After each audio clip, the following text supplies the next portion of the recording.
आज रात 12 बजे से पहले अमित शाह का इस्तीफा ले लिया जाना चाहिए।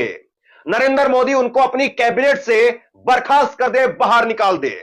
अमित शाह के घर का दिल्ली के अंदर आज कांग्रेस कार्यकर्ताओं ने घेराव किया और वहीं पर कांग्रेस के राष्ट्रीय अध्यक्ष मल्लिकार्जुन खड़गे वो एआईसीसी में प्रेस कॉन्फ्रेंस करने पहुंचे और दो टूक कहा कि नरेंद्र मोदी अगर वो जरा भी बाबा साहब भीमराव अंबेडकर का सम्मान करते हैं तो आज रात 12 बजे से पहले अमित शाह का इस्तीफा ले ले, उनको अपनी कैबिनेट से बर्खास्त कर दे, बाहर कर दे। दूसरी तरफ अमित शाह भी मैदान में आ गए और अमित शाह भी आज प्रेस कॉन्फ्रेंस करने के लिए दिल्ली में भाजपा के हेडक्वार्टर में पहुंचे और अमित शाह ने कहा कि मेरे बयान को तोड़ मरोड़ करके पेश किया गया है। तो समझना दिलचस्प है कि अब यह कहानी किस मोड़ पर और कहां पर जाकर के रुकेगी और अमित शाह आज मीडिया से क्या विनती करने लगे, मीडिया से क्या प्रार्थना करने लगे। और गजब की बात यह है कि सत्ताधारी पार्टी मीडिया से प्रार्थना कर रही है। क्या वाकई मीडिया इतनी काबू की बाहर हो गई है कि सत्ताधारी पार्टी को आज मीडिया के आगे विनती करनी पड़ रही है? अमित शाह ने क्या कहा और मल्लिकार्जुन खड़गे ने क्या कहा, उस बात को जरा सिलसिलेवार तरीके से समझते हैं। राज्यसभा के अंदर जिस तरीके से एक मामले ने तूल पकड़ा कि अमित शाह ने बाबा साहब भीमराव अंबेडकर का अपमान किया है, भाजपा ने कहा कि नहीं, हमारी एक छोटी सी क्लिप काट करके वायरल की जा रही है, बात यह नहीं थी। और इसी को लेकर के आज मल्लिकार्जुन खड़गे वो एआईसीसी में प्रेस कॉन्फ्रेंस करने पहुंचे। मल्लिकार्जुन खड़गे ने जो कहा वो मैं आपको सुनाऊंगा, लेकिन उससे पहले आप देखिए ये कांग्रेस के कार्यकर्ताओं ने आज दिल्ली में अमित शाह के घर का घेराव किया।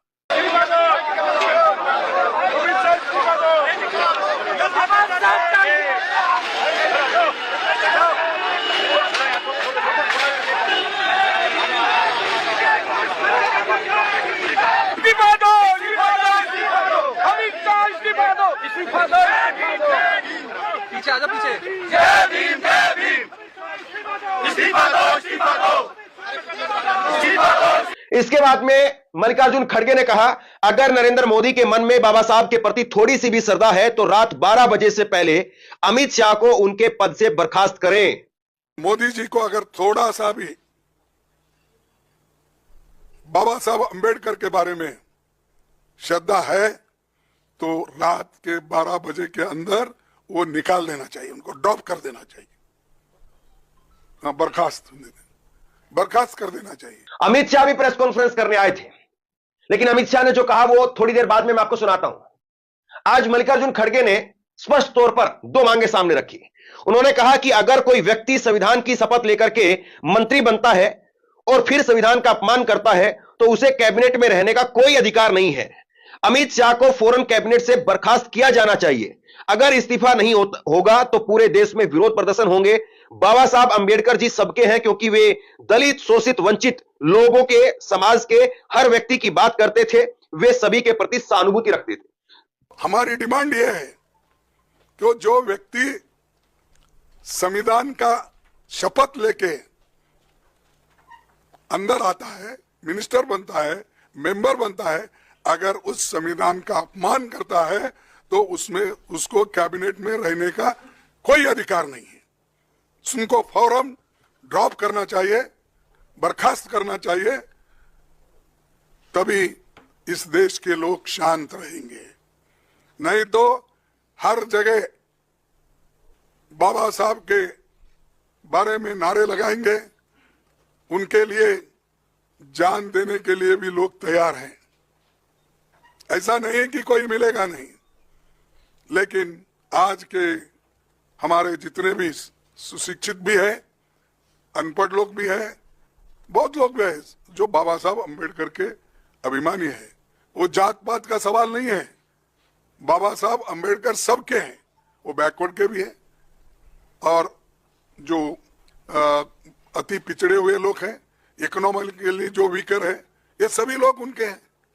कभी उन्होंने जात पात पर बात नहीं की, इसलिए क्योंकि वो चाहते थे जो शोषित वर्ग है, जो दलित है, जो बहुत ही कुचला गया है, उसके बारे में बात करते थे। इसका मतलब ये नहीं कि वो दूसरों के बारे में कोई सिंपैथी नहीं रखते थे, ये नहीं है, या उनके लिए कुछ नहीं लिखा। और इसके बाद में मल्लिकार्जुन खड़गे ने नरेंद्र मोदी साहब को, प्रधानमंत्री को लपेट लिया। उन्होंने कहा कि अगर कोई व्यक्ति बाबा साहब के बारे में बात करता है, अपमानजनक बातें करता है, तो उसको अपनी कैबिनेट से बाहर कर देना चाहिए। लेकिन नरेंद्र मोदी धड़ाधड़ उनके समर्थन में ट्वीट करने लगे। क्या कहा मल्लिकार्जुन खड़गे ने, आप देखिए। मुझे ताजुब है कि जब कोई व्यक्ति बाबा साहब के बारे में टीवी पर ऐसी अपमानजनक बातें बोल रहा है तो उसे प्रधानमंत्री नरेंद्र मोदी बुला करके टोका तक नहीं। इसके विपरीत गृह मंत्री के समर्थन देने के लिए उन्होंने 6 ट्वीट कर दिए, जबकि अंबेडकर जी के लिए ऐसी अपमानजनक बात करने वाले व्यक्ति को कैबिनेट से निकाल करके बाहर कर देना चाहिए था। लेकिन प्रधानमंत्री नरेंद्र मोदी और गृह मंत्री अमित शाह जी दोनों गहरे दोस्त हैं, इसीलिए दोनों एक दूसरे के पाप को छिपाते हैं। लेकिन मुझे ताज्जुब हुआ, जो व्यक्ति ऐसी बातें बोल रहा है और सारे देश में टीवी पे ये बातें लाइव चल रही है, उनको प्रधानमंत्री बुला के टोकने के बजाय, अरे भाई ये ठीक नहीं है, बाबा साहब के बारे में तो हम खूब तारीफ करें, बहुत सी बातें बोले, लेकिन आपने क्यों ऐसा बोला? जिस आइडियोलॉजी को डॉक्टर अंबेडकर नहीं मानते, स्वर्ग या नर्क की बात उन्होंने कभी कही नहीं, वो बातों को लेकर उनके होम मिनिस्टर बात करते हैं, तो मोदी साहब उनको डिफेंड करने के लिए अब 6 ट्वीट उन्होंने किया, 6-7 मुझे मालूम, 6 ट्वीट्स उन्होंने किया। क्या जरूरत थी? अगर आप बाबा साहब के बारे में अगर कोई गलत बोलता है, उसको अपने कैबिनेट से निकाल देना चाहिए था, ये नहीं चलेगा। लेकिन दोनों बड़े गहरे दोस्त हैं, एक दूसरे के पाप को सपोर्ट करते हैं, और इन्हों अगर कोई पाप किए तो वो सपोर्ट करते हैं, उन्हों अगर कोई पाप किए या गलत बोले तो मोदी साहब सपोर्ट करते हैं। और इसके बाद में वो हुआ जो पहले कभी नहीं हुआ। मतलब बीजेपी पर आरोप तो बहुत लगे, मोदी पर भी खूब आरोप लगे, मोदी अडानी भाई भाई, देश बेचकर खाई मलाई, इस तरह के संसद में नारे भी लगे, लेकिन कभी ऐसा नहीं हुआ कि नरेंद्र मोदी आकर के प्रेस कॉन्फ्रेंस करके अपने ऊपर लगे हुए आरोपों की सफाई दे। लेकिन संविधान को लेकर के बीजेपी समझती है कि यह चोट कितनी गहरी है, और इस बात को 2024 के लोकसभा चुनाव ने भी दिखा दिया। जब राहुल गांधी संविधान की बात करते थे तो बीजेपी को उसका कितना नुकसान उठाना पड़ा, और इसीलिए अमित शाह प्रेस कॉन्फ्रेंस करने पहुंचे। अमित शाह प्रेस कॉन्फ्रेंस करने पहुंचे, ये स्क्रीन पर आप देखिए, अमित शाह ने ट्वीट किया, और उसके बाद में अमित शाह क्या कह रहे हैं जरा सुनिए। अमित शाह जी की तरफ से कहा गया कि मेरी बात को मीडिया तोड़ मरोड़ करके दिखा रही है, मेरा पूरा बयान दिखाया जाए। मेरी पूरी बात बहुत स्पष्टता के साथ, कोई कंफ्यूजन के बगैर राज्यसभा के रिकॉर्ड पर है। आज भारतीय जनता पार्टी के सैकड़ों कार्यकर्ताओं ने ट्वीट कर कर भी इस सत्य को लोगों के बीच में पहुंचाया है, और जिन्होंने जीवन भर बाबा साहब का अपमान किया, जिन्होंने जीवन भर बाबा साहब के सिद्धांतों को दरकिनार किया, जिन्होंने जब तक सत्ता में रहे बाबा साहब को भारत रत्न मिलने नहीं दिया, जिन्होंने जब तक सत्ता पर रहे आरक्षण के सिद्धांतों की धज्जियां उड़ाई, वो लोग आज बाबा साहेब आंबेडकर के नाम पे भ्रांति फैलाना चाहते हैं। अब बीजेपी पूरी तरह से इस मुद्दे को एक सेंटर पर लाकर के रोक रही है। अमित शाह भी आज पूरी प्रेस कॉन्फ्रेंस में उसी मुद्दे पर, उसी सेंटर पर लाकर के रोकने की कोशिश कर रहे थे कि देखिए ये कांग्रेस जो है वो 18-20 सेकंड की हमारी वीडियो चला रही है, और उस 18-20 सेकंड की वीडियो में अमित शाह कहते हुए सुनाई दे रहे हैं कि आजकल फैशन बन गया है अंबेडकर अंबेडकर अंबेडकर अंबेडकर अंबेडकर। पूरी वीडियो नहीं दिखाई जा रही है।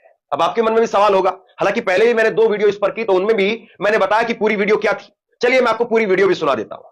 आप करीब करीब जो है वो 1.5 मिनट की एक वीडियो है अमित शाह जी की, वो सुन लीजिए आप। उसमें पहले 18 सेकंड तक वो वीडियो जो आप लोगों तक पहुंची है, आप लोग देख रहे हैं, जिसमें अमित शाह जी कह रहे हैं कि फैशन बन गया है अंबेडकर अंबेडकर अंबेडकर, वो है। और उसके बाद में अमित शाह वो बता रहे हैं कि कांग्रेस ने कब कब बाबा साहब के साथ में क्या क्या किया, वो उसमें बता रहे हैं। लेकिन सवाल है कि इतना सा है कि अगर कांग्रेस ने कुछ गलत किया तो क्या बीजेपी को लाइसेंस मिल जाता है गलत करने का? पहला सवाल। दूसरा सवाल यह है कि चलिए आप जो बात कह रहे हैं कि कांग्रेस ने ये किया वो किया, इतिहास में दर्ज है, ऐसे दर्ज है वैसे दर्ज है, सारी बातें चलिए आपकी बात सही है, लेकिन आप ये बताइए, अगर आप पर यह कहा जा रहा है कि आपने जिस लहजे में, जिस अंदाज में बाबा साहब का नाम लिया वो अशोभनीय है, तो आप कम से कम उसी बात के लिए खेद प्रकट कर देते कि मेरी सारी बात सही है, और अगर मैंने अंबेडकर अंबेडकर अंबेडकर अंबेडकर ये बोला, अगर इस बात से, इस लहजे से किसी को आपत्ति है, किसी को ठेस पहुंची है, तो मैं इसके लिए खेद प्रकट करता हूं। इतनी सी बात कह करके आज उनके पास में मौका था कि वो इस बात पर मिट्टी डाल सकते थे।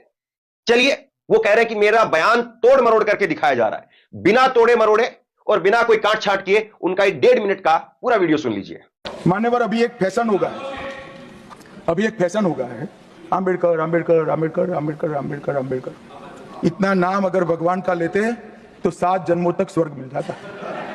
अच्छी बात है ना? ना सुनिए तो, सुनिए ना, आप सुनिए ना, मैं बताता हूं।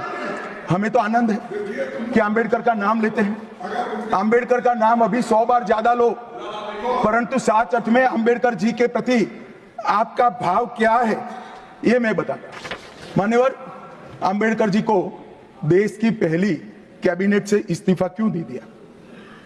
आम्बेडकर जी ने कई बार कहा कि अनुसूचित जातियों और जनजातियों से हुए व्यवहार से मैं असंतुष्ट हूं, सरकार की विदेश नीति से मैं असहमत हूं और आर्टिकल 370 से मैं असहमत हूं। इसलिए वो छोड़ना चाहते थे, उनको आश्वासन दिया गया, आश्वासन पूरा नहीं हुआ, उन्होंने इग्नोरेंस के चलते इस्तीफा दे दिया। और एक श्री BC रॉय ने पत्र लिखा कि अंबेडकर और राजा जी जैसे 2 महानुभाव मंत्रिमंडल छोड़ेंगे तो क्या होगा। तो नेहरू जी ने उनको जवाब में लिखा है, राजा जी के जाने से तो थोड़ा बहुत नुकसान होगा, अंबेडकर के जाने से मंत्रिमंडल कमजोर नहीं होता है। मान्यवर, ये विचार। कुल मिलाकर के ये मामला शांत होता हुआ दिखाई नहीं दे रहा है और अमित शाह खुद आए हैं, प्रेस कॉन्फ्रेंस कर रहे हैं, विनती कर रहे हैं, मिन्नतें कर रहे हैं मीडिया से कि मेरा पूरा बयान दिखाइए। तो उनकी मीडिया पता नहीं क्या दिखा रही क्या नहीं दिखा रही है, लेकिन उनका जो पूरा बयान था मैंने आपको दिखा दिया। लेकिन सवाल इस बात का है कि बीजेपी जो आज पूरे बयान के लिए मिन्नतें कर रही है, बीजेपी ने तो राहुल गांधी पर वो बयान चिपका दिया था। कौन सा बयान? आलू से सोने वाला। जबकि वो बयान राहुल गांधी का है नहीं, वो बयान नरेंद्र मोदी का है। और अमित शाह से लेकर के नरेंद्र मोदी और तमाम भाजपा के नेता इस बयान को राहुल गांधी पर चिपकाते रहे। तो आज आपको अपना अतीत याद आ रहा है, आपने किस किस के साथ में क्या क्या किया है। जरा सी चोट क्या लगी कि देखिए भाजपा का खेमा किस तरीके से जो है आज मीडिया के सामने मिन्नतें करने लगा। लेकिन इसी मीडिया से, इसी IT सेल के जरिए क्या क्या कहा गया है। उम्मीद करते हैं कि रात 12 बजे से पहले इस्तीफा होगा नहीं होगा वो तो पता नहीं, लेकिन अमित शाह कम से कम सोने से पहले एक बार जरूर सोचेंगे कि उन्होंने जो बाकी नेताओं के साथ किया, आज जब उनके साथ में वो हो रहा है तो उनको कैसा लग रहा है।